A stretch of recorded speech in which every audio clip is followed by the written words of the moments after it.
Ladies and gentlemen, His Holiness the 14th Dalai Lama, Tenzin Gyatso.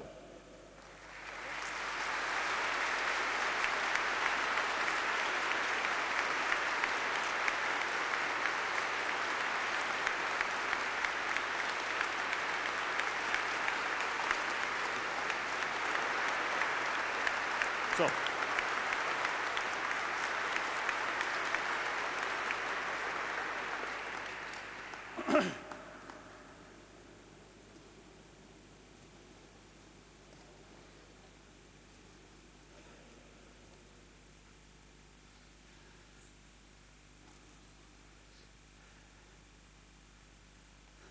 actually today, not like my usual sort of way, complete informal way, but today more ceremonial or more formal way.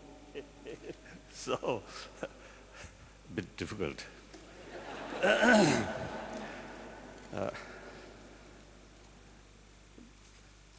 Then more difficulties is my speech.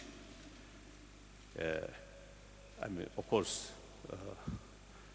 they prepared in Tibetan. So if I read Tibetan, then since it's a bit long, so I think everybody may feel boring. So now instead of read Tibetan, I'm going to read my English translation.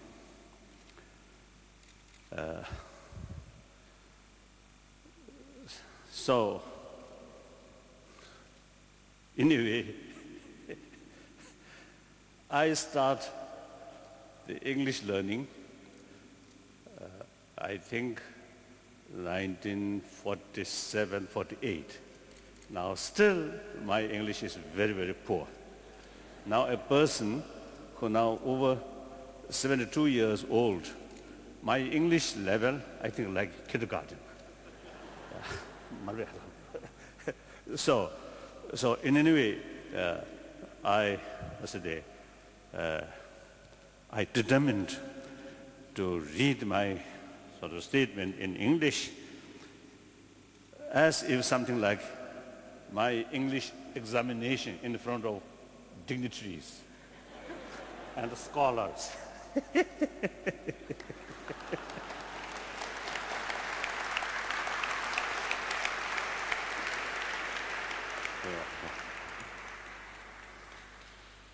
President Bush, First Lady Laura Bush, Speaker Pelosi, Senator Byrd, my fellow Nobel laureate, of course, my elder Nobel laureate,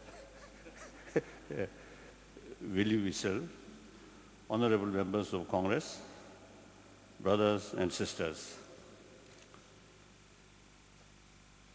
It is a great honor for me to receive the Congressional Gold Medal. This recognition will bring tremendous joy and encouragement to the Tibetan people, for whom I have a special responsibility. Their welfare is my constant motivation, and I always consider myself as their free spokesman or spokesperson.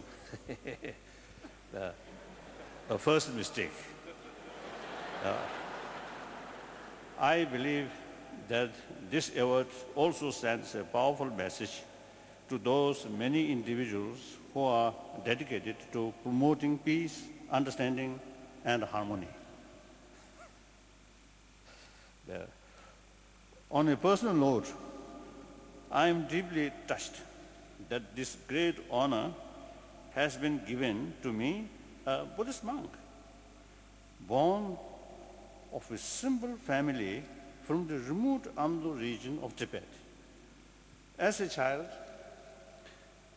I grew up under the loving care of my mother, a really wonderful, very compassionate mother, a truly compassionate woman.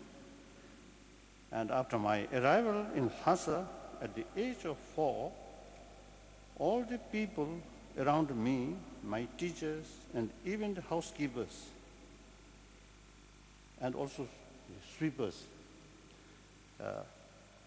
taught me what it means to be kind, honest, and caring. It is such an environment I grew up.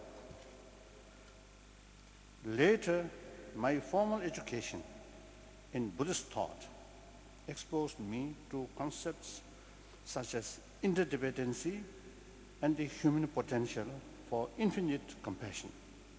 It is these that give me a profound recognition of the importance of universal responsibility, nonviolence, and interreligious understanding. Today, it is a conviction in these values that gives me powerful motivation to promote basic human values. Even in my own struggle for the rights and greater freedom of the Tibetan people, these values continue to guide my commitment to pursuing a non-violent path.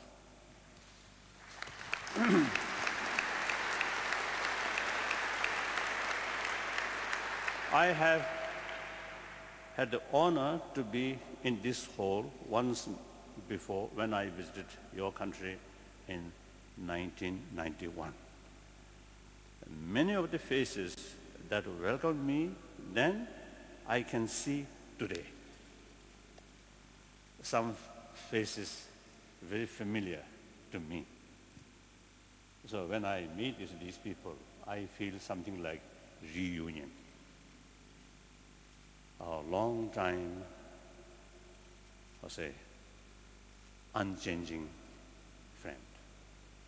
Our friendship is not due to money, not power, but human warm-heartedness. So I very much appreciate.